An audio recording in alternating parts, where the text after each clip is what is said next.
I believe that a person should be a musical instrument that can play incredible music. And they find another person to play who can play incredible music, and together you can be a harmony. You can be a symphony. But sometimes if you're together for so long, we're together for 7 years, if one person becomes the violin and one person becomes the bow and you forget how to make music individually, you need some time apart to rediscover who you are. Your conditions never define you, they simply give you the opportunity to define yourself.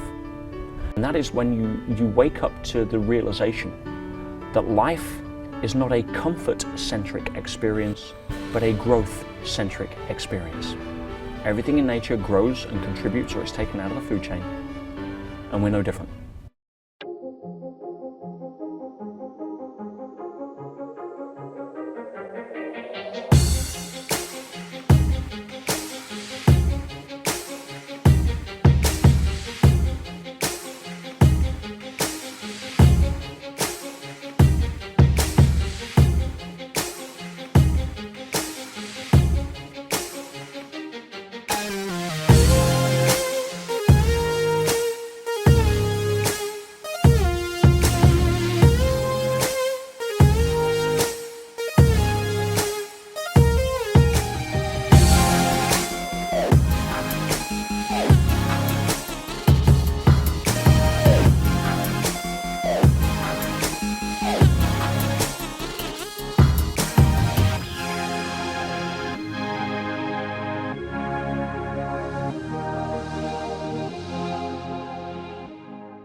And welcome back to part 2 of this 2-part series with Mr. Peter Sage. We pick up right where we left off. Peter and I start talking about how our minds take in information and how we can take control by learning skills such as speed reading and touch typing.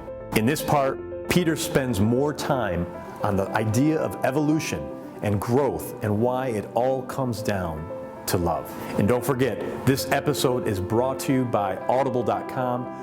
Go to audibletrial.com/Peter Sage to receive a free copy of his book, The Inside Track. And sit back, relax, to watch part 2 of the amazing Peter Sage.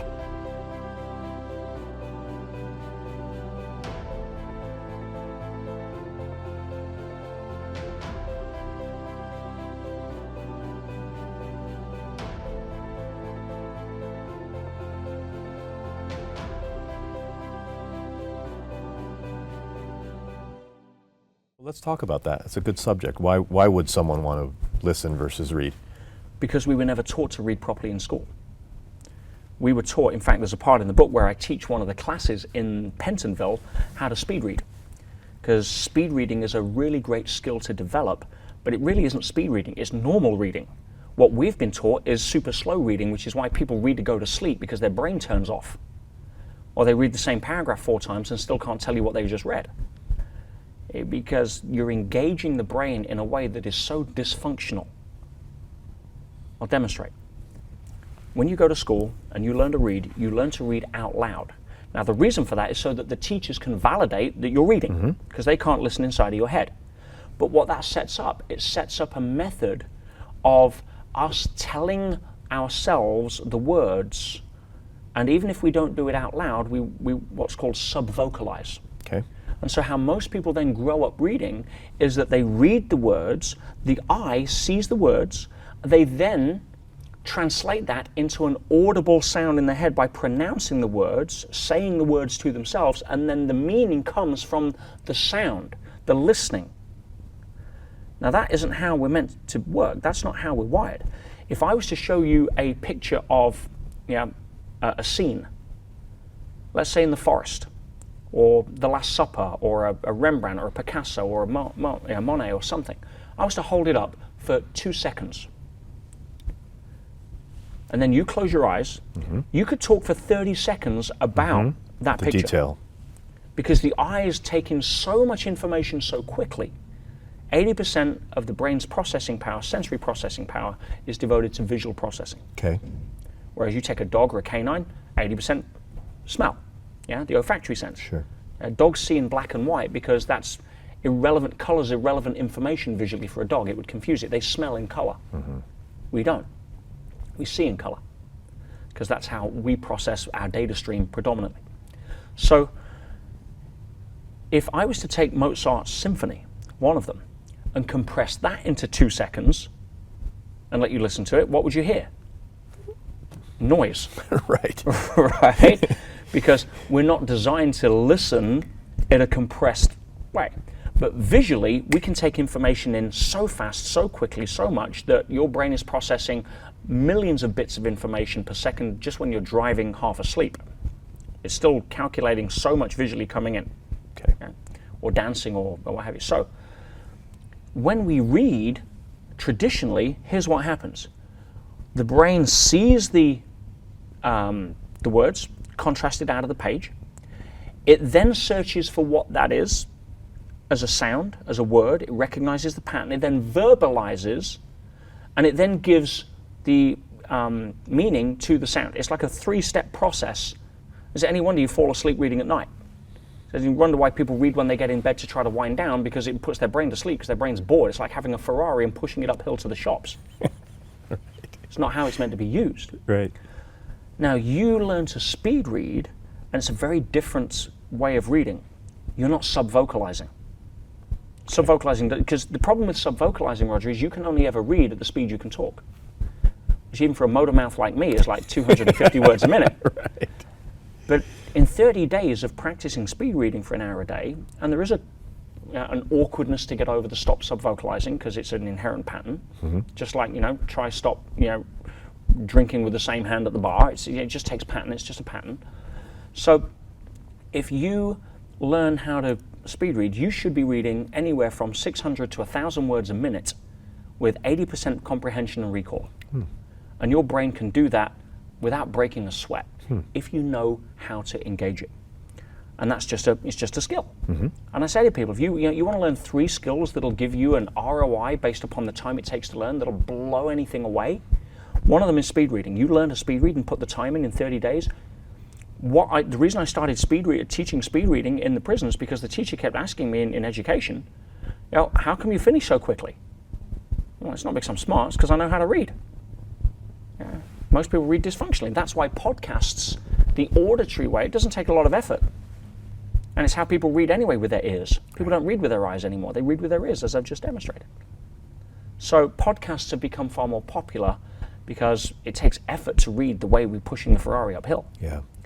But if you were to train your brain to speed read, in a month from now, you could be reading at double with more comprehension, and reading becomes enjoyable because the brain's involved. The brain will turn the book into a movie. You're actually feeling the emotion coming out. You're searching for a lot of the meaning that, you get into what is the author trying to communicate. You turn your brain on, and now you start recognizing patterns, not words. You can read lines, sentences, paragraphs at once because the brain can take that information in. It's trained. It's designed for it. And think about it. If I was to draw, and people listening to this, just imagine for me, if I was to draw one line on a piece of paper, what would you see? One line. As a letter. I. I, right? Okay, and now if I was to put a W on one side, or no, forget that. If I was to take that straight line and turn it into a W by adding a diagonal half line, another diagonal half line, and then another line, you don't see 4 lines anymore, do you? You see one letter, which we call W. W. Now, if I was to then put an H and a Y on the end of that, you don't see W anymore. What do you see? Why? And now we've got multiple lines in different configuration, and you're not reading multiple lines, you're not even reading multiple letters, you're reading a word. Because the brain is trained to pick up that pattern.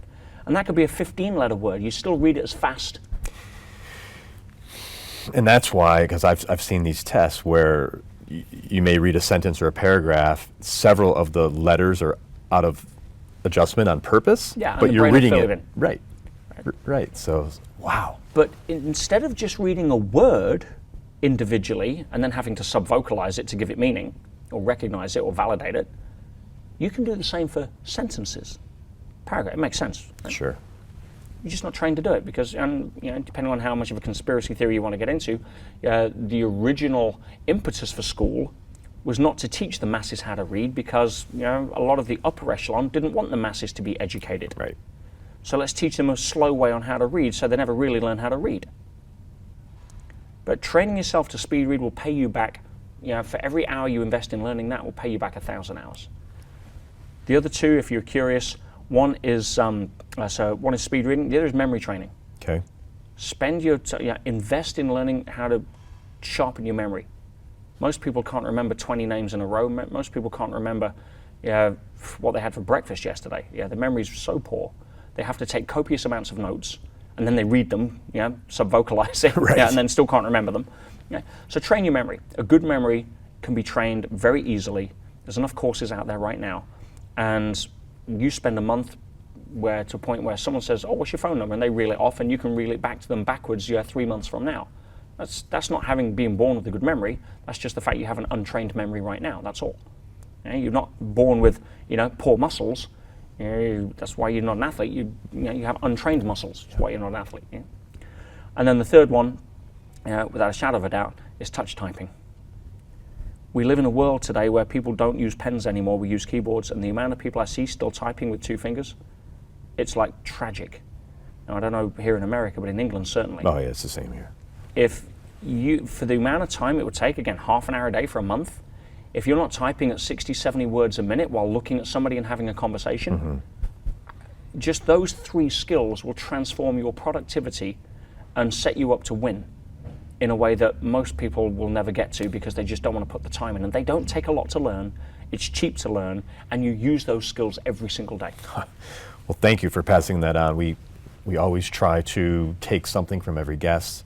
We're obviously going to get a lot out of this episode, but those are 3 skills that everyone listening can apply to their lives and improve their lives. Easy. I mean, why wouldn't you? Again, I don't want to learn something that isn't going to be that relevant day to day. And I don't want to learn how to cook a souffle because I don't eat souffles. Right. I don't want to go and get a Michelin star level cooking show because I don't cook that much. Right. Not at that level. But reading, writing, typing, and memory, you tell me a day you don't use those. Yeah. So why not up the game 10x? Because you can 10x your current reading, memory, and typing in a way that doesn't take a lot. You don't need to go to law school for 4 years to learn how to do that. Yeah. Half an hour a day on each of those skills, and in 30 days, you blow the competition out of the water. Go figure. That's great. So, as you know, I trained under Brian Rose from London Real. You appeared on that show early on in his days. It was a huge success. It was how I was introduced to you. And just curious, what are your thoughts? Why was that episode so successful? It certainly changed a lot of lives. And I look at that sometimes and I go in, we had no expectations. I didn't know who Brian was. Nobody really knew who London Real was. London Real at that time was virtually unheard of. Sure. It was a struggling little podcast that Brian was working hard to try to put together. And he'd had a couple of decent names. I had Dorian Yates, which was a big coup for him, and he had Tim Ferriss, but no one really saw the episode that much because the subscriber base wasn't that big. Right. But he was committed, and he really wanted to put it together. And Brian originally saw a small clip that somebody at one of my business schools had said, and says, he could be an interesting guest. And I'd been on a couple of podcasts, and Brian got in touch with me because he recommended us, and I'm like, well, you had to fly. I was living in Dubai. Like, you either pay to fly me to London. I'm not going to fly in on my own expense to sit on some podcast. Oh, we don't pay for guests. Well, then we're never going to do it. With respect, I mean, it's just Sure. It's transactional and wasn't a win-win. And I says, but look, if I'm ever in London and coming through, then fair enough. So then it turns out a few months later, I was going to Birmingham. I says, look, I'm flying into Birmingham as part of the first class on Emirates. I get a limousine that'll take me to pretty much close to London. And they're going to charge me something like $60 to go the extra mile to London. You can get me for $60. Come on, Brian. He's like, we don't pay for guests. Right? I'm like, I charge $10,000, $20,000 for a keynote. I've been on stage with President Clinton, Branson, people over. I give talks to 10,000 people, and this guy doesn't want to pay me $60 to have an hour of my time. And there was a judgment there. I'm like, listen, I'll split the difference. So we agreed, and we laughed about this after this. Right? We paid $30 each, right, to get me onto London Real. And I show up, and first thing he does is offer me a Bulletproof coffee, because Dave and Bulletproof were sponsoring his events. I don't drink coffee. This is before Dave sponsored my events. And we had a bit of a chat about the UFC, because I'm a mixed martial arts fan. I'm a UFC fan, have been for since about 2005. And he's a pleasant enough guy, great interviewer. And we just sat down and had this organic conversation in some sort of home-based like studio. Didn't know me, didn't know him, no expectations, And we just had this organic 90-minute conversation that nearly changed the world, or the world of the people that watched it. Sure. And went viral, was a massive success, and virtually everybody that you spoke to for 2 years afterwards who said, how did you come across London Real? It was through that interview. Yeah. And I would love to see it back up, as you know. It's, but yeah, why did it go? No expectations, and it was natural. Two guys having a chat. Yeah. Well, it was a great one, and there were a few things that came out of that interview for me and my inner circle of friends, actually, who introduced me to this. One friend in particular, who you mentioned a book called Super Beings. I was reading at the time. Little book. What does it have? Maybe 100 pages, if that, 180 to 100 pages. Yeah. That book changed my life. And this is going back, what, I want to say 6, 7 years ago? Was it that long ago? 2013, I think. Yeah. So about 2012, 13, somewhere around there. 5, 6 years ago. Yeah. So what was it about that book that impacted you? We talked earlier about consciousness, and consciousness is quite a nebulous subject. Again, in the Newtonian paradigm, they reduce it to a byproduct of brain function, which it never is, has been or will be, and they can never prove nor will they. But allowing them to do that protects their illusion of materialism. On the esoteric side, consciousness is some nebulous, in the ether, and it's very rare that you can actually put a framework around it to give people practical relationship to understanding what consciousness is. Now, I'm a huge fan of David Hawkins and Power versus Force, probably the most important book a person can read in their lifetime, other than the Inside Track, obviously. That's right. But shameless plug. Yeah, available on all good online bookstores now. It's okay. But Super Beings was another way of being able to calibrate levels of consciousness, because that's essentially what it did. It delineated the characteristics of people who were at more or higher levels of evolution in their journey of consciousness. And you heard me on that original London Real interview talk about the 4 levels of consciousness that I break it down to make it easy. The to me victim mentality, the by me achiever mentality, the through me being in more flow state, then as me being more sort of like oneness and spiritual unity. And so there's characteristics and how you can slice and dice it, but the Super Beings really was the first time I'd seen somebody go and search out people at different levels of consciousness, analyze them, and write down what were their specific characteristics and what's it like to be at this level. Now, we know this, we've read about it in books throughout human history. The enlightened beings, the Zen masters, through to the spiritual greats, the gurus, all of those people have different characteristics, and none of them were born enlightened. Buddha wasn't born enlightened. He was born Prince Siddhartha as a normal guy that had his own journey of emotional and spiritual maturity to go through, with his weight on the bar in his gym. So what are the stages? How can you recognize somebody at different levels? And therefore, what kind of framework do we have to identify where we are and aspire to move to the next level? And I love Power versus Force because it breaks it down a lot more in terms of a impersonal framework, whereas Super Beings makes it more of a personal framework. So, that's really the contrast, and I love both books. And who introduced you to Super Beings? Do you remember? Yeah, it was a very good friend of mine called Glenn Moore, and I love Glenn. Glenn was a maritime lawyer who decided to quit his legal profession and go and live on a commune. He's still there, up in Findhorn in Scotland, and just one of the most kind, loving, giving souls you'll ever meet. I remember when I was struggling one time in Canada, he lent me like 20 grand, just didn't even bat an eyelid, cut me a check. I paid him back with interest. But Glenn I love, and Glenn interviewed me on he did a show many years ago, and I appeared on that. I forget what it was called, I think it's on my website somewhere, or on my YouTube channel. But yeah, Glenn was the one that introduced me to Super, and just like you, you pick up on things, it's like, oh, sure. If I like this guy, and this guy's giving advice, not opinion, and he's recommending something that resonates with me, and there's a part of me that just dials in on that, then that's a sign. That's your signal to noise ratio is dialed in. Most people have too much noise, too much static going on in their mind. Yes. So they don't listen to that inner voice, that quiet. You need to quiet the mind to be able to hear those messages. So I went and picked it up, and I'm, wow, it was a hard book to get hold of. It's an old book. It is, but it's readily available now on Amazon. Yes, actually, I buy them in groups of 10, and I hand them out to people. Wow. Because that's how much it really affected me. And I did have a question for you on it, though. My friend read it first, and he said, look, this may be a little too deep, so just kind of read it for what it's worth and take, from it what you can. Do you agree with that? 100%. I mean, the inside track, just using that as a reference, comes at you from so many different levels. Mm-hmm. But it's designed, the letters were designed to meet people where they were at. We spoke earlier about one of the spiritual greats, like Jesus. Mm-hmm. Jesus spoke at, calibration of 1,000 on Hawkins' map of consciousness. But if you're calibrating at 100, you can only hear from 100, which is why so many of his messages have been misinterpreted, and you don't hear it from where it was actually being given. Right. When I listened to George Zaleki when I was 18, I heard some really good stuff, but listening to his same message now, I would hear so much more depth. Sure. And that's why it's good to go back to these things, right, and reread, because a year later, 2 years later, you may be at a different place. You will be at a different place than when you were before. Of course, that's part of our journey of evolution, unless we choose to hide from the workouts in the gym. And never go in, right. And stay where you are. There's a lot of emotional teenagers running around in adult bodies. Dr. James Hollis was another author and book. Sublime.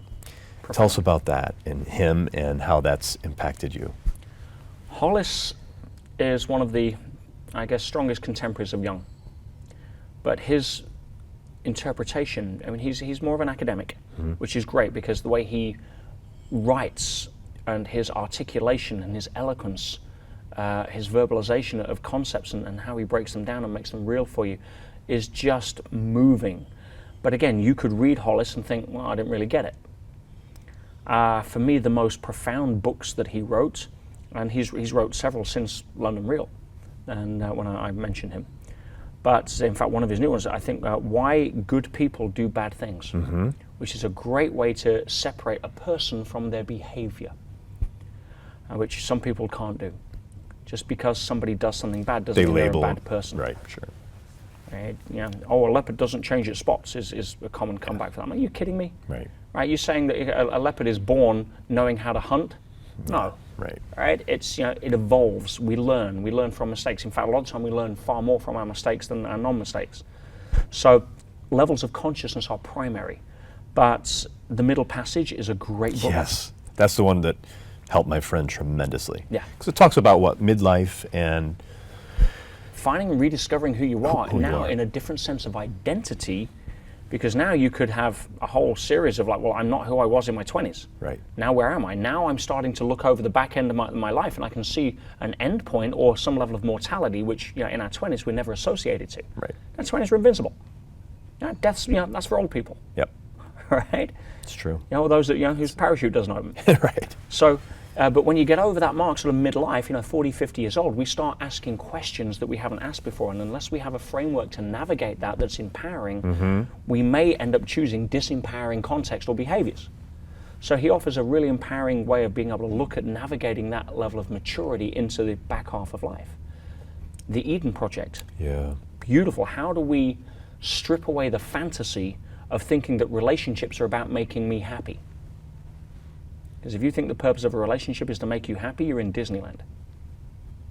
Doesn't mean to say you can't be happy in a relationship. Important distinction. See, is the purpose of school to be happy? Learn. Yeah. The purpose of school is to provide an environment where you get to make choices that can lead to a better education under that framework. And you can choose to skip class, party, get drunk, not show up on time, or you can choose to devote yourself and study and apply. And those choices will likely have different consequences when it comes to your education. Right. But the purpose of school isn't to be happy. Does that mean to say you can't be happy in school? Not at all. No. Purpose of a relationship is not to be happy. Doesn't mean to say you can't be happy, but it's not its purpose. The purpose of a relationship is to essentially engender the ultimate crucible of personal growth, because right now, you're involved with somebody who has the power that you're intimate with, that has a far deeper power to wound you, a far deeper power to judge you, and you feel that judgment.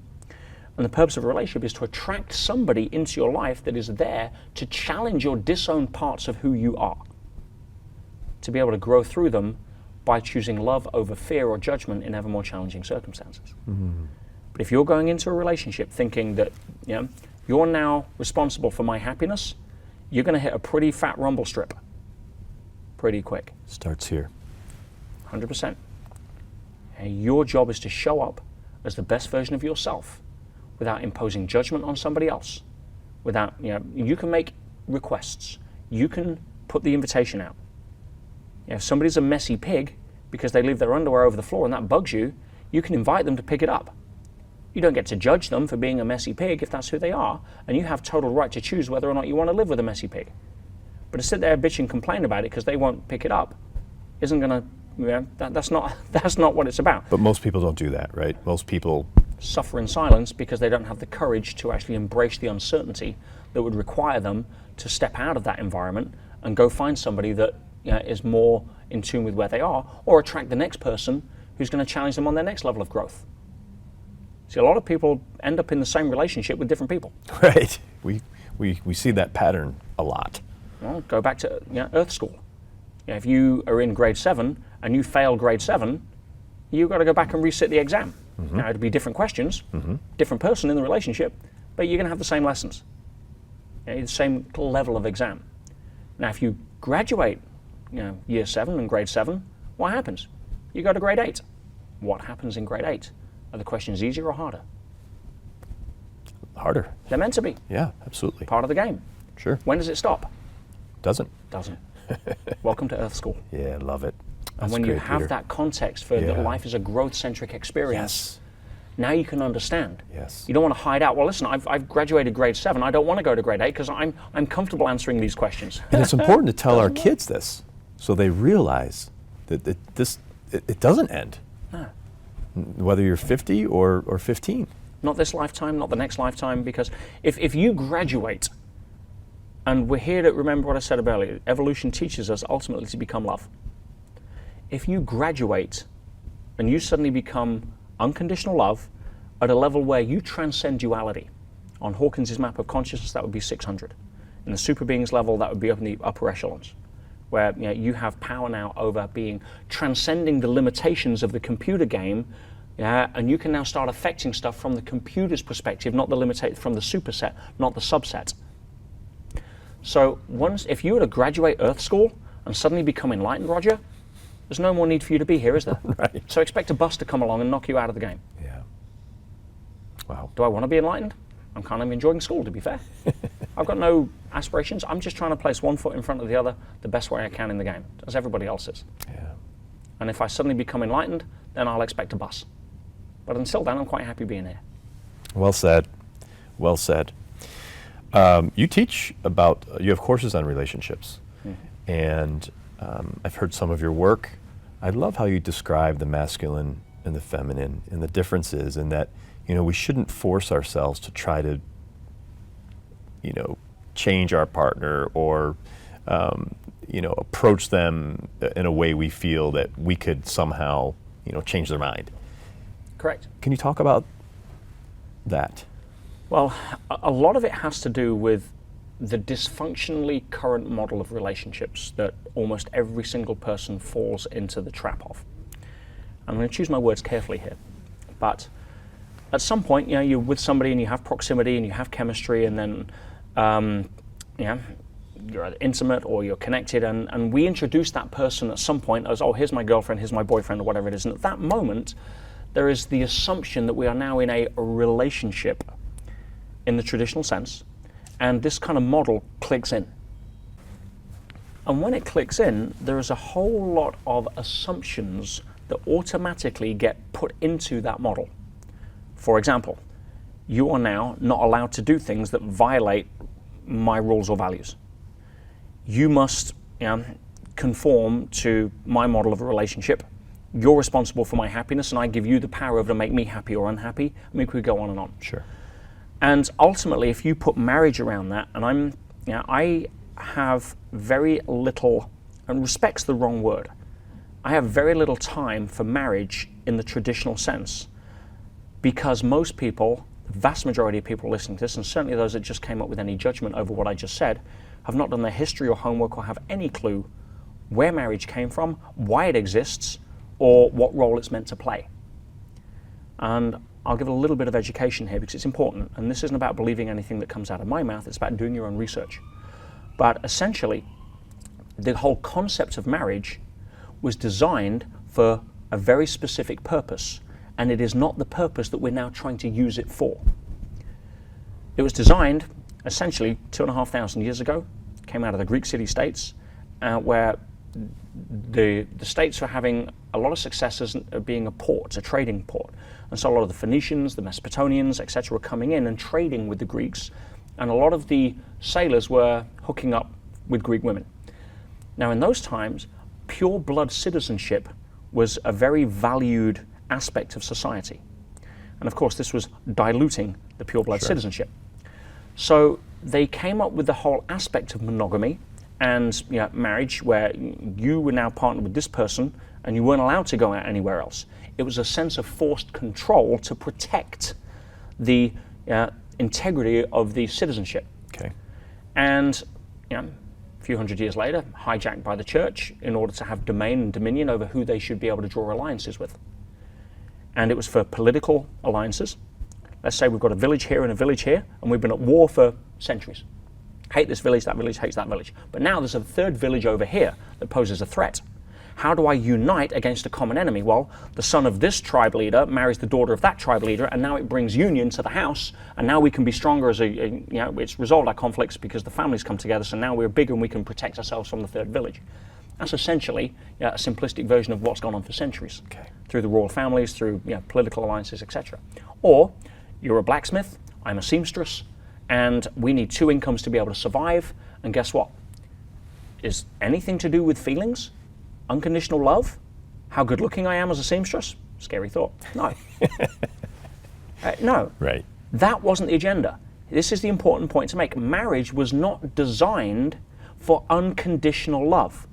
What we've done over the last 120, 30 years is take a model that was not designed for that, but designed for forced control, a sense of personal ownership, a restrictive model for political alliances, economic survival, and superimposed the romanticism of unconditional love and the fairy tale Disney industry, which is alive, kicking, and takes Visa or MasterCard, and put it over the top of that, and then wonder why we can't make it work. Yeah. See, here's an important distinction. I don't see marriages work anywhere. I see some long-term relationships work that people falsely attribute to the concept of marriage. But let me ask you a question. And be open and honest. Absolutely. And people listening, answer it for yourselves. Yes. Right? Because there's always exceptions to the rule people like to point towards. Sure. And I do see long-term relationships happen, but as a percentage, as general feedback, how many people that you know get married that 10 years down the line are happier or as happy than the day they walk down the aisle? As a percentage, be honest. 50%. You kidding me? 10 years down the line, they're happier than when you come in? The highest figure I normally hear is 3%. Wow. Right? And again, half the people you know married for 10 years are as happy as they were when the day they got married? Yeah, no. But I honestly, I feel, I'm thinking about myself, and I want my follow-up question to you was, I am happier today than... You're on a path of personal growth, and I'm pretty sure that you're not ascribing a lot of the traditional levels of control that a normal marriage would put. But for the vast majority of people that are on that path, Roger, right? So I can see where your figure comes from because it's a projection of where you're at. Yes. But for most people, they look around, whether you look at Hollywood, whether you look at down the street, divorces are at 50%. Yeah. I'm on about happy marriages, whether you're more fulfilled, more in love, more less stressed, 10 years down the line. Now, okay, let's just pick a figure of 10%, just super high. That's like taking a revolver with 100 chambers, loading 90 of them, and spinning the barrel. Yep. And these aren't average relationships we pick up in Denny's. These are the best of the best of the best we make a lifelong commitment to. So something isn't working. That's my point. Okay. And what isn't working is the fact that we've taken a model of control and kept that till death do us part, in sickness or in health. What are we saying here? If I become a different person, which I will, and 5 years from now, my truth is no longer to be with you, or your truth is no longer to be with me. No, no, no. You're going to compromise that truth and be unhappy for the next 30 years? I don't need your income as a blacksmith anymore. Yeah. I don't need to bond with you to unite a village to fight against another village anymore. That's not the game we're playing here. No. If my truth is to walk a different path, or yours is, I want to be able to honor that from a place of emotional maturity. And one of the challenges that, and again, the church was responsible for this in many ways, is that they mixed and they tied two agreements together that should have never been tied together. And that is cohabiting and co-parenting.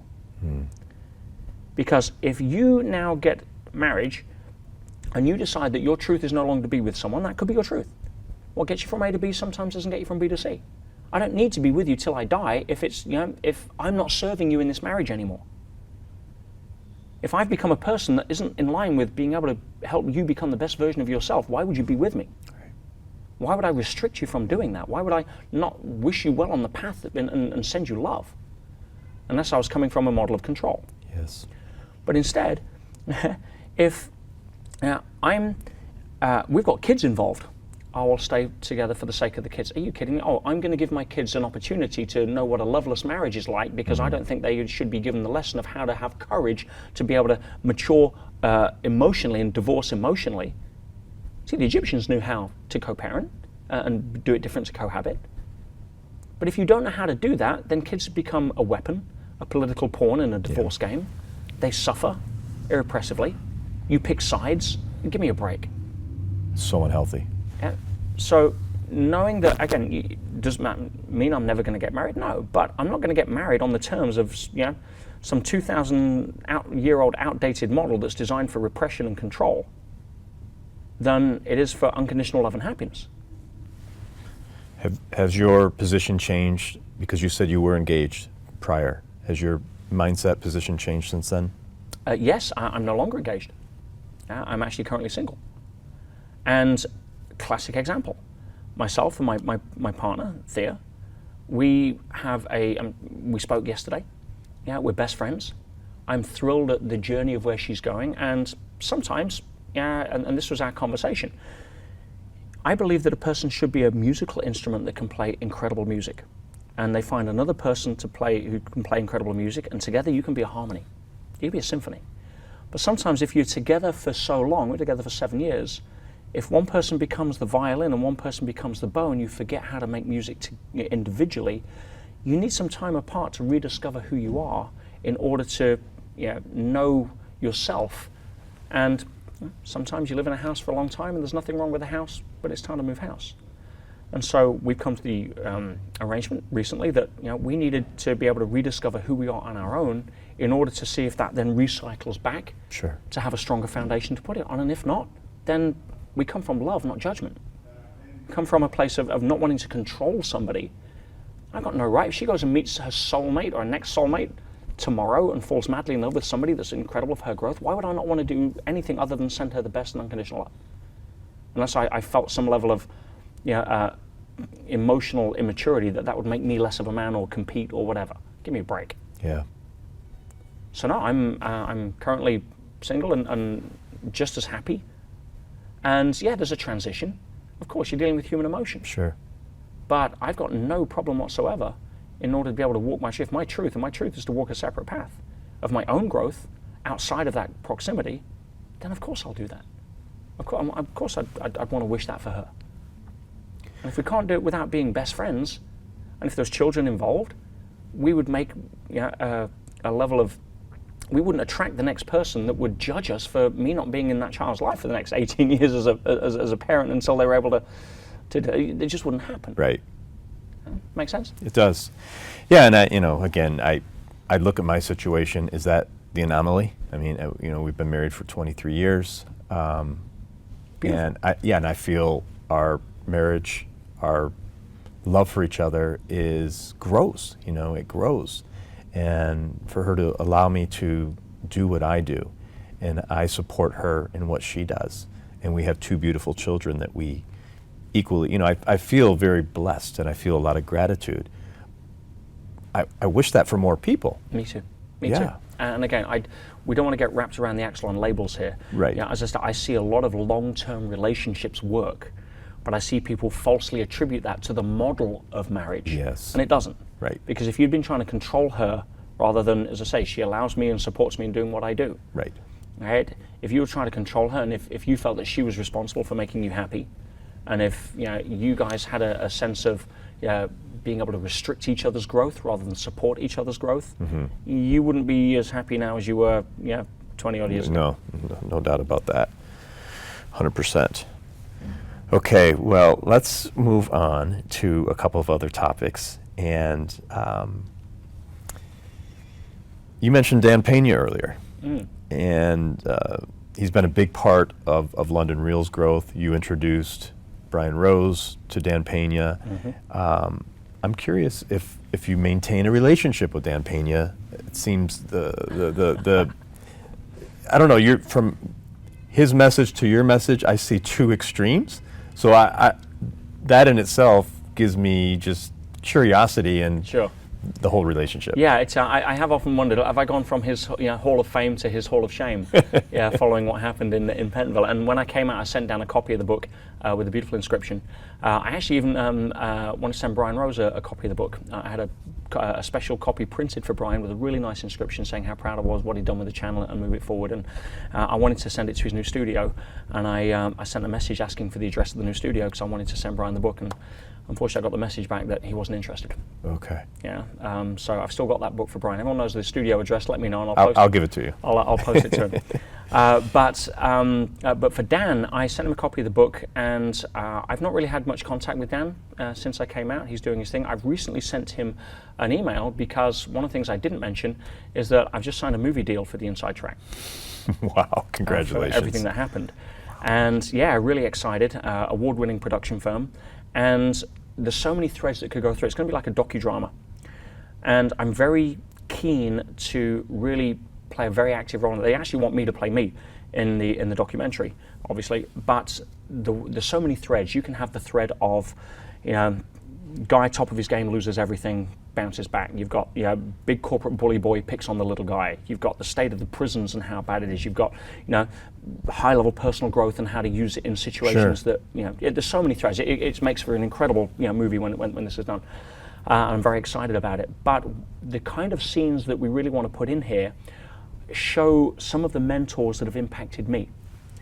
That, for example, let's say I'm meditating on my prison bed and there's a flashback to a scene where I'm listening to Dan, and Dan gives me a lesson, or I take some notes, or we're having a conversation, and then I go out into the wing when they let us out, and there's a situation that requires that level of action where I can draw on the lesson, show people how to use it for real. And so I recently sent Dan an email saying, hey, I'd love you to be part of this if you want to come in, because he's been one of my mentors, and he has a lot of wisdom, and obviously George, I'd love George to be a part of it. I was talking to him about it yesterday. But there's any sort of coaches or speakers or etc. who have a message. This is a project they could be involved in, because again, it's not about me. It's about how do you really give an empowering message in different circumstances. So hopefully Dan will pick up on that, and we'll see him in the absolutely. In the I hope so. And look, the one thing I think about, Peter, as you're talking, is non-judgment. Okay, so we hear about non-judgment all the time. Are people practicing it? So, and I don't want to bash anyone. I just want to state some facts here. That I've never met you. I know your story from what I've heard. But whether it's you or my interview next week, I don't want to judge anything that may have happened in your past, good or bad, or it's not my business. So what is your take now that you've gone through something like this, okay, where you actually went to prison, you had a great mindset, but no matter what you do or no matter what you say, people are going to judge. How do you deal with that? Again, I'm thinking about our viewers, about our listeners that are judged every single day, but would love to hear your inside thoughts on that so we could help others. Pretty simple. Everybody else's opinion of me is none of my business. And now the human condition is going to judge. It's just part of the human condition. So we can craft this utopian construct where nobody has judgment, and then guess what? We graduate, expect a bus. Right. Right. You're right. Yeah. So so that's not going to happen. But catching yourself and seeing where that leads is good self-practice. So we judge automatically a lot of the time because it's conditioned. But catching ourselves and then sort of asking better questions is a great skill to have. So I try not to judge because I see my perspective, and again, this isn't from a hierarchical level at all, because it's not about significance, not about ego. It's I work on that as much as I can every day. Of course, I still have my own lessons to learn, hopefully. But if you have a parent and they have a 3-year-old, and that 3-year-old says he wants an ice cream, and the parent's like, well, you had an ice cream an hour ago, dinner's in 20 minutes, and you can't have another ice cream. And that kid then throws a tantrum, starts stamping its feet, and it starts screaming hate for the parent. Does the parent book into counseling thinking that their kid now hates them? No. No, they understand it's just a natural expression of the emotional maturity level of a 3-year-old that wants an ice cream. So you don't look at it with judgment. Oh, I can't believe my 3-year-old is calling it. Well, it's what a 3-year-old does. Why do alcoholics drink? Because that's what alcoholics do. Why would you judge somebody for doing what they do if that's who they are? So for me, if somebody, and I write about this in chapter 6, there was a series of articles that some reporter that got a bee in his bonnet started writing when I went in. It was unopposed. It was complete character assassination. And I actually called him when I came out. I'm like, have I slept with this guy's wife? I mean, it was literally venom, and most of it completely one side. I mean, classic journalism. Mm-hmm. And to be fair, I've slagged the media off for so many years. It's about time they probably had to go back. Yeah, but I said, what caused you to want to have a go at me? I'm just curious. Mm-hmm. Oh no, didn't know me. He was an IT reporter, and he saw Sage versus the IT company I was with, and thought it was Sage Software. That's why he showed up. And then just decided to go off on what he says. And here's my point. It doesn't take courage to criticize. It doesn't take courage to point fingers. It doesn't take courage to hide behind a social media post or be a keyboard warrior. It takes courage, which is the pathway between power and force. If you want to graduate a life of force, which is exhausting, into by me, and elevate your consciousness into a level of through me, which is more power, then courage is part of the gateway. Don't mistake courage for bravado. That's pride. It could be courage to say sorry. It could be courage to mend a broken relationship. It could be courage to reevaluate something you said and say that wasn't actually accurate, that was more my projection. That was my ego. So, having a mindset where I don't judge this guy, I don't judge other people, right? They're being programmed through agendas that they're just unconsciously unaware of. Mm-hmm. And the biggest lesson here is that way more often, the people who criticize, it is a projection of their own state of mind that tells you far more about the criticizer than the object of their criticism. There's 2 ways to have the tallest building in town. Tony Robbins taught me this. One way is to work on how high you can build your building. In other words, to be the example and the invitation. But it's far easier, if you don't want to put the work in, to try to tear down everybody else's building that looks taller than yours. Now, do you judge people for that? They're on their journey. I was a complete asshole in my 20s. Until I was fear-driven, I was total insecurity-driven. I was trying to prove to the world I was good enough by buying another Ferrari, and I think that would make me successful. I was controlling and belittling of my staff because I was so scared of letting go of control in case it went down and then it would look bad on me. Well, I've been there.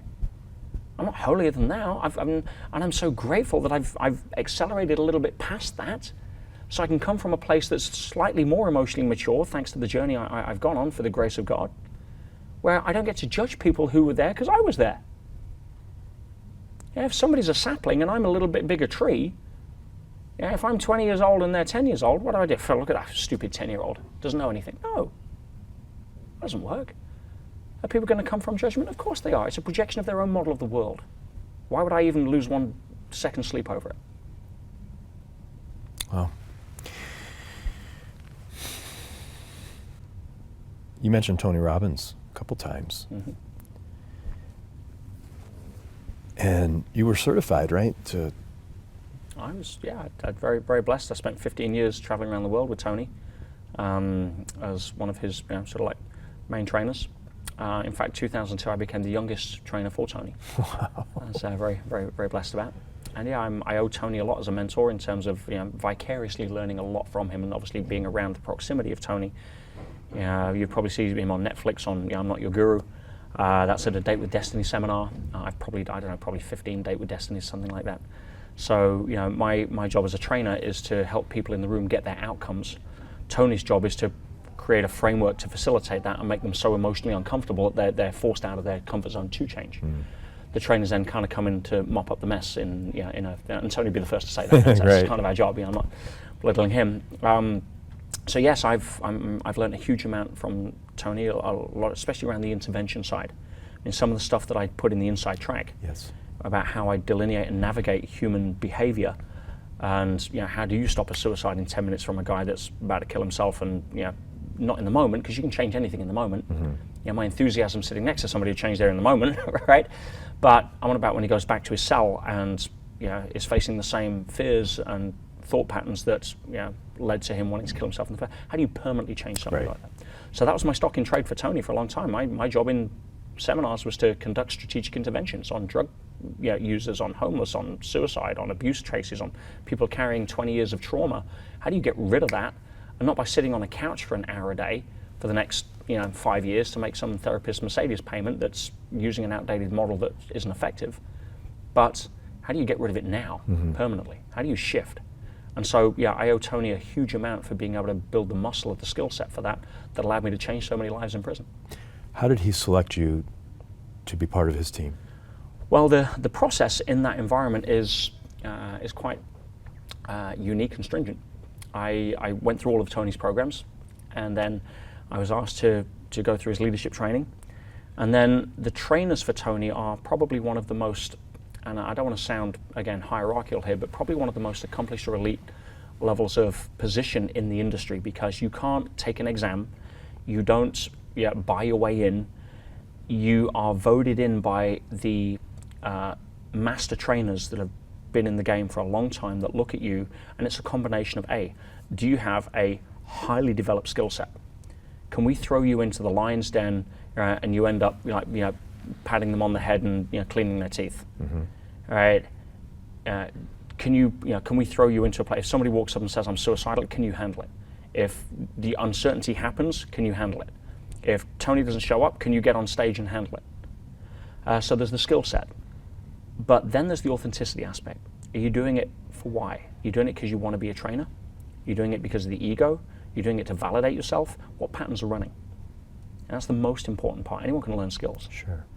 And so, it took me, I was in the Slow Learners Club. I spent 3 years of trying to become a trainer. And that's okay, right? You needed that time. 100%. Yeah. But they call it time in the saddle. But the distinction here is critical.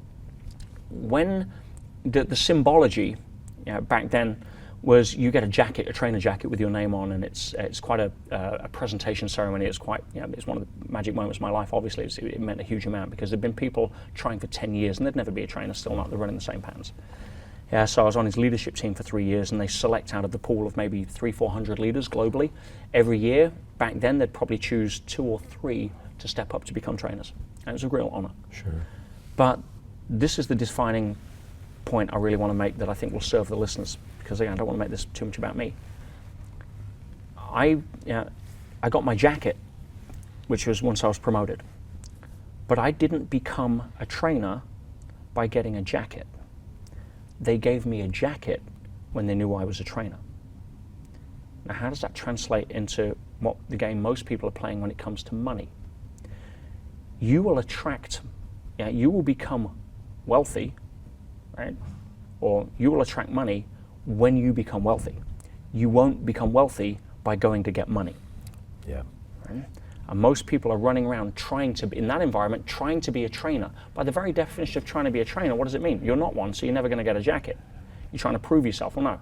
The second I let go of that, the second I just showed up and said, I don't need a jacket to define who I am. Yeah. What game am I playing here? Well, that's when all the master trainers got together and says, he's ready. Okay. Yeah.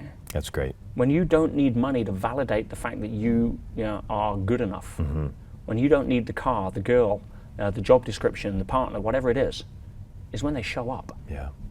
Because now you don't need it, you're free to choose it. And again, I get chills because what I think about when you just said that is I'm picturing you in the prison, that it didn't matter what you were wearing, it didn't matter where you were. You are you. Your message is your message. So if you could do that there, you're set to be anywhere. So I could see how that training really set you up for not only this, but for life. And to be fair, I had it easy. I mean, I guess some people it'd be their worst nightmare being thrown into, a prison break kind of place. I get that. For me, I'm trained in handling uncertainty. I'm trained in helping people. I've got a skill set that allowed me to navigate that better than most people, and I'm grateful for that. But I got an easy-ish test because it suited my skill set. But some people's graduation event, I mean, for some, it is a physical disability or a stage 4 diagnosis, or it's their best friend dies in their arms, or it's their soulmate leaves them, or it's their kid is on drugs, or whatever it may be. We all have our graduation events. Now, I'm very blessed that I got one that, in all fairness, fitted my skill set pretty well, and I was able to navigate that. So, I'm sure, as I said, the Olympics is every 4 years. Right. It doesn't end. Yeah. So my next one, I'm hoping I get to do the same kind of level and see what goes, because we're in the gym. Yeah, love it. You've said you need people to mop up your mess. That's when it comes down to detail. Right. So my question is, really breaking it down, is it better for someone to focus on their strengths rather than trying to overcome or improve their weaknesses? Great question. And I'll answer it this way. If you have a weakness that can be remedied that is affecting you, then go sort it out. For example, like if you don't read very well and reading's important to you, it's not something you want to delegate out really well. You want to be able to build that. But when we talk about natural predispositions, I am naturally a visionary person, big picture guy. I'm the kind of idiot that doesn't do detail and leaves his wallet on a plane. Right. I am not into trying to grow my weaknesses to have some sort of level of balance. No. This is, if you are phenomenal at javelin, stop trying to get better at the long jump. Pick your strength. Go shine and excel. If it feels right and that's why you're here, boom. If you are incredible at the guitar, why would you sit for piano lessons? Go create music and magic with the guitar. Go make the strings sing and dance. Yeah. Go move people through the music who you express on a guitar, rather than play chopsticks for 6 months on a piano because it doesn't fit your game. Does that make sense? It does. So yes, if it's a skill that you need to help navigate life, different kind of game, put the time in. If you don't drive very well and you're prone to accidents in the car, then learn to get better at driving. Right. That's a different skill. Yeah. But if my strength is not detail, so I surround myself with highly good detailed people. You currently reading any new books that you could share? Yes, I mean I'm always reading something. I mean I tend to reread a lot rather than go for too much new stuff. And I'll be honest, vast majority of stuff written these days is some rehashed version of something else that somebody's put in their own spin or interpretation through. Yeah. Virtually everything in personal growth or development these days, and for the last God knows how many decades, is a rehashed version of Think and Grow Rich with a different spin on it through somebody's own story. Sure. Nothing wrong with that. Sure. But there's very little originality that's coming out. The next book I'm going to be writing is going to be a game changer because there's nothing else like it right now that I really think that the world needs to hear, and that's all going to give people a context for understanding adversity in a very different way. But for me, I tend to reread more than read right now, because as we evolve, it's like a new book. And if I was to give again recommendations to people, we've mentioned My Big Toe. That's a little heavy for a lot of people because it's a little science-based, even though Tom does a masterful job of keeping it real. And if you really want to know Tom's philosophy, Tom Campbell, then most of his stuff's on YouTube and it's a lot easier for people to get into. He's got some Calgary lectures that introduce the My Big Toe theory. Go there, you'll get blown away. If it doesn't resonate, it saves you reading a 700-page book. Tom Campbell. Tom Campbell, amazing guy. So One book I would recommend to people, if they're ready for it, is Transurfing Reality by Vadim Zeland. Offers an incredible framework for learning how to navigate and manifest the metaphysical. Okay. That is a game changer for a lot of people. It used to be a series of 5 books. I have all 5 books, but then he re-amalgamated into one book in English, and it's sublime. It really, really is. It's again, a 700-pager. It takes some time to get through. It's worth the time. Okay. I read a lot of Hawkins. In fact, if there's one book, the trilogy that he first put together started with Power versus Force, and if you've not read Power versus Force, it has to go on your list. It's non-negotiable if you're into personal growth. Okay. Don't ask questions, buy it, download it, read it. Great. And yeah, did I mention that you should read Power versus Force? Yes. Right. So, and that is, and if you don't resonate with it at this level, it's okay. First time I picked up that book, I couldn't get into it. 10 years later, it changed my life. But the second book he wrote was called The Eye of the Eyes, in like the eye of the hurricane, like EYE, of the eye, the center of you, the eye of the eye. If you are looking to reconcile some of the information I gave at the beginning or close to the beginning of this interview around religion and spirituality, and how religion is the institutional consequence of spiritual truth, then The Eye of the Eye is a sublime book to help navigate that philosophy and awareness. It is just truth at a level of resonance that your cells will validate, not your intellect. And I actually helped somebody get off heroin with that book in prison. Wow. Because they were struggling for meaning. You know, why am I here? One of the other things I wrote while I was there is a poem called God, Why Am I Here? Which helped people navigate, you know, a higher level of context for their journey in prison, being more part of the gym. But The Eye of the Eye, that was the second book in the trilogy for Hawkins, it is stunning. It's just, yeah, and again, it's not something you want to power through on your to-do list. This is something that moves you emotionally in your soul. And the third book, which is called I, Reality and Subjectivity, is just, yeah, don't go into that faint-heartedly unless you're a seriously committed spiritual student, because it's too heavy, too deep, too much. It's like trying to read Hollis when you're 10 years old. Okay. Yeah, so yeah, I still go over that and I'm like, wow, why didn't I read that the first time or the 10th time I went through? And I'm still on, like, you know, the same paragraph here 14 times. So that's Hawkins, you know, for you. Okay. So yeah, I reread more than I knew read. There's a very rare book called Catch My Eye at the moment that sort of calls to me, and I go far more off here than I do anywhere else. And you mentioned you are writing a new book. Any plans on timing? How does that work for your process? Well, I'm moving soon to the Canary Islands. I'm very excited about that. I can't do another winter in England, I'm sorry. Okay. Yeah, our national colour is grey. And yeah, people are familiar with the British flag, the Union Jack, the red, white and blue. It's not actually the British flag. The British flag is actually a piece of flag-shaped grey damp cloth that's soaking wet and never dries out. And I'm not being fair. I mean, I'm being facetious, but yeah, I can't do another winter. I'm a sunshine guy. Everybody knows that. Yeah. Oh, yeah. So I'm heading out there soon. Excited. That's probably where I'll be doing most of my writing. Okay. My focus at the moment really is to shift my work to a different level of audience. I've got the Sage Business School, the last ever Sage Business School, happening this year. And that's going to be in Krakow, the historical city of Krakow in Poland, in September. Wow. We're going to be putting tickets on sale soon, and I'm very excited about that, but it'll be the last one. Okay. My passion isn't teaching business anymore. Okay. My passion is teaching the kind of thing you read in the Inside Track. Okay. That changes lives. Business you can learn in your sleep. Yes. I mean, while we're here, the 10X conference is going on with Grant Cardone. You want to learn business strategies? Yeah, you can learn them anywhere. Sure. Siri will teach you business and marketing these days. Yeah. That doesn't change your life. What changes people's lives in the Sage Business School is the first day, where we don't talk business. We undo all of the limiting patterns, beliefs, behaviors, identity issues that, you know, are the reason why you think you want to earn more money in business. I've heard you talk about that's so important. Yeah. Yeah. We solve that, and then I can teach you how to make money in your sleep. Right.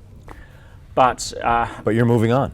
Yeah, I'm now putting a new program together, which is aimed at high-level CEOs, entrepreneurs, business professionals, senior execs that are burnt out, stressed out, borderline depressed, staring at the ceiling 3 o'clock in the morning, can't shut their mind off on vacation, wondering what all the game is about, and teaching them how to get to a place of fulfillment in like 6-7 weeks that changes everything. Because most people spend their life chasing success and never realize that there's a big difference between chasing success and chasing fulfillment. And the conversation tends to be, They don't have this, but this is the pattern that tends to run. See how this resonates in your experience of people in corporate America. Sure.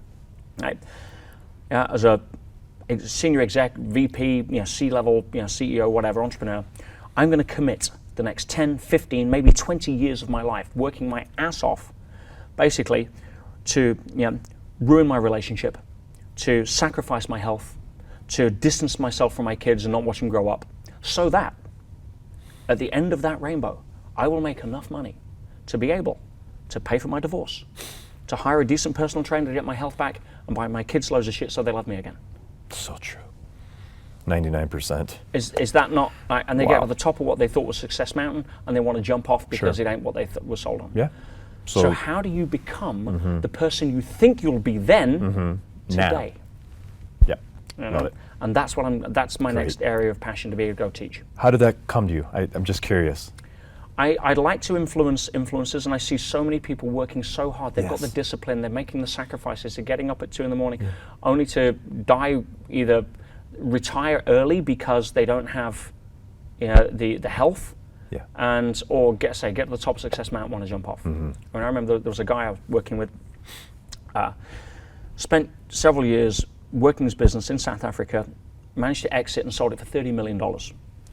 And he wanted to, finally made it, retire with his wife, everything. The day he sold the business, his wife filed for divorce.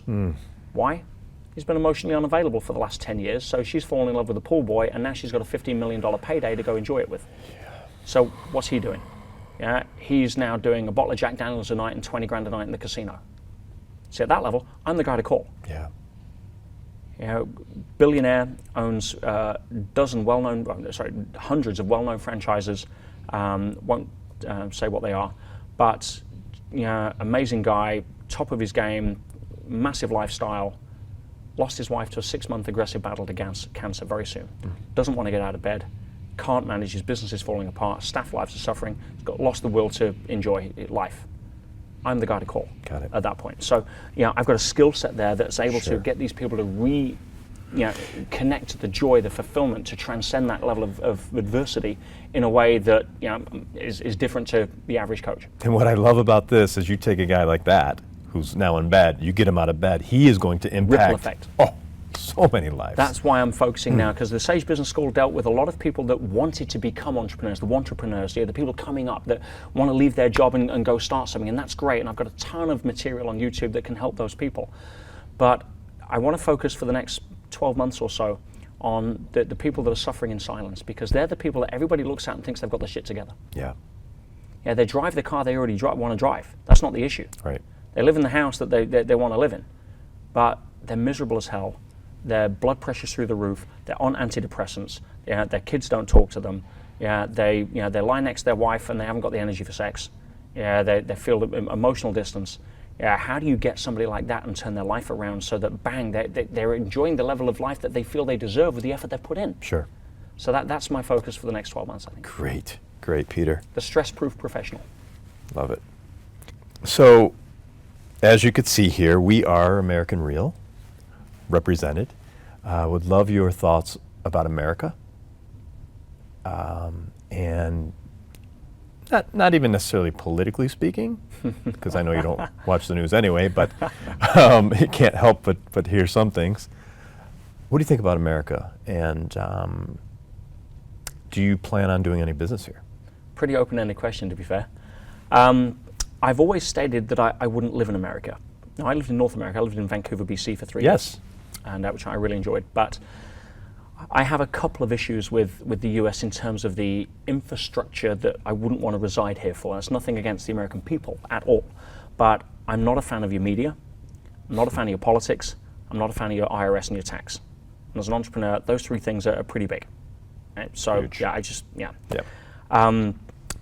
But in terms of the people, what I love about this country is its history in terms of it encourages people. The American dream was, listen, you've got a flag, you've got a piece of land, and everybody starts equal. So the entire spirit of entrepreneurship was fostered on the fact that, look, if you don't work, you don't get on. Whereas in England, we had far many more centuries of a feudal-based system, which means that if you were born entrepreneurial, and you had resources, and you had resourcefulness, and you had talent, and you had desire, and you weren't in the lucky sperm gang, it didn't mean squat. You couldn't express that. You're a peasant, you're going to stay a peasant because you weren't the lord of the land. And you can be entrepreneurial all you like, but you're never going to own that house. Right?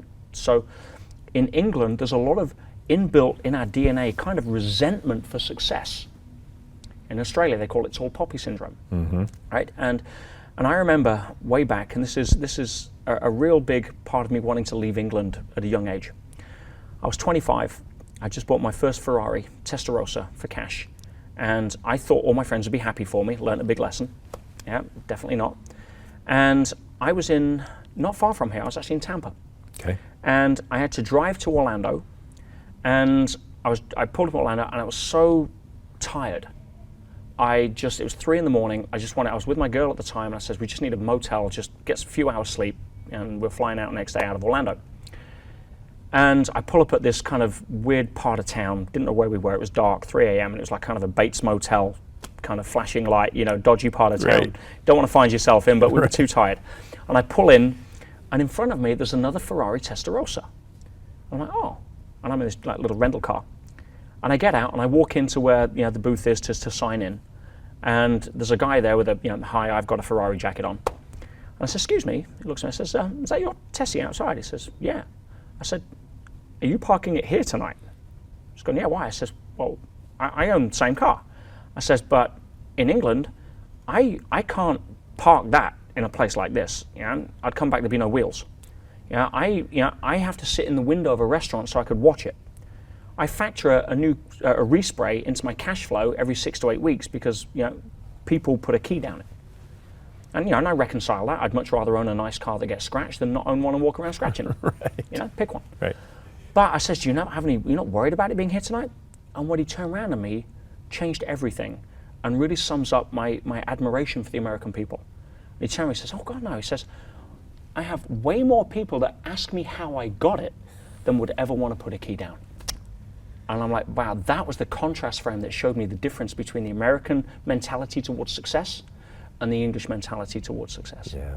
And I love America for that. I really, really do.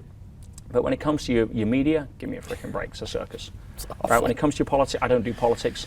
I couldn't even tell you if Trump's still president because I don't know. I don't watch. I do not do news. Period. If something's important, it'll find me. But no, I don't do politics and I don't talk about it. And the tax situation here, it's awful. Yeah, forget it. Yep. The IRS have way too much power to ruin people's lives on their own agenda and follow you guys around the world no matter where you try to escape to. Right. So true. As living in Dubai as an English person, I don't pay tax. Yeah. Okay, whereas an American person living in Dubai, you still pay tax. Right. They'll find you. Yeah, I'm not coming here for the IRS. I'm sorry. So look, what we're trying to do here with our show is, bring as much value to people's lives, to raise global consciousness, as you talk about. And as we wind down here, I would just love to know, what advice would you have for me, an American Real, to serve as many people as we can? Remember I said that, it all starts with us. Everything's about the mirror. We live our life we express our lives through our intentions. Intention precedes behavior. Now, if you have your intention to serve as many people as possible, you can expect the friendly universe to line up and give you a hand. The second you start switching that to, how do I get more subscribers because it validates me as a host, because it means that people will take my show seriously, because of all of that stuff that's really insecurity, fear-based at the unconscious levels when you peel back the onion, that's when the universe will start slowing down to help, because it'll say, hey, listen, sometimes people need to trip over and hit their head on the pavement in order to learn how to tie their shoelaces. Mm-hmm. So the intent to serve, Tony gives a very powerful quote. He says, power moves to those in direct proportion to their willingness to serve. I firmly believe that because it's shown up at every level. There's a reason that I didn't get beat up in prison. There's a reason I didn't suffer violence. There's a reason that, when I actually did end up breaking a bone in there, and which was my own silly fault. I tripped over a step and snapped the metatarsal bone in my foot. And that night I couldn't even walk down the landing to get my meal. no painkillers, no crutches, no ice, no X-ray, right?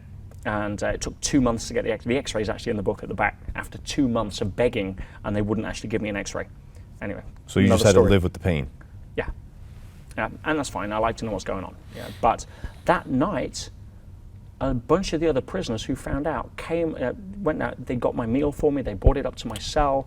One bought a mop bucket, and they'd smuggled in some like essential oils that they got, and they put some warm stuff in a mop bucket and put my foot in. And the outpouring of concern in a place that was so bereft of compassion was just touching, but a magic moment. Right on my list. Absolutely.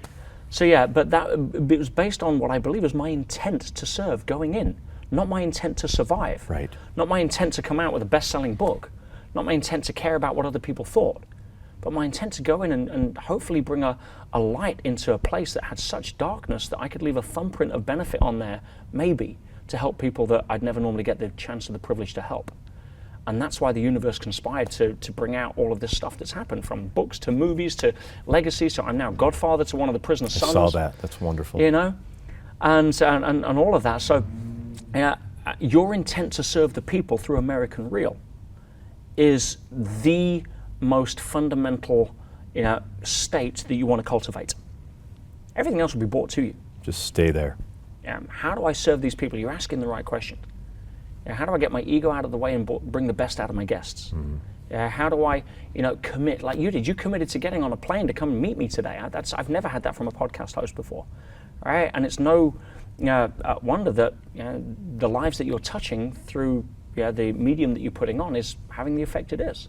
I so honor that. There's a few other real podcast hosts could probably learn something from that. Thank you. Thank you. So Peter, thank you from the bottom of my heart for this interview. This has been everything I expected and manifested, to be honest with you. It's been wonderful, really, it's been wonderful. But one last question before I let you go, and I ask every guest this. Sure. What do you want your legacy to be? Well, if I'm lucky enough to choose the words out of my mouth in my last breath, it would definitely be, wow, that was a movie, that I'd pay to watch again. And that doesn't mean being perfect. That doesn't mean that I touched so many lives. I'm not into a legacy at that. Your legacy is who you are going through the movie. Did I learn? Did I increase my acting ability so next time I come back for a new script, and we don't remember the previous scripts because that would confuse us. But next time I come back, can I bring some of that extra acting ability with me to hopefully serve better in a movie as well? To hopefully make more choices based on love than fear. And as a result of me showing up the best, if I'm lucky enough to be able to affect some of the lives of the people that came into some of the scenes of my movie so that they can be more of the star of their own, then wow, I'm touched. Wow. I love it. Peter Sage, welcome to the American Real family. Thank you so much. Pleasure's mine. Appreciate it.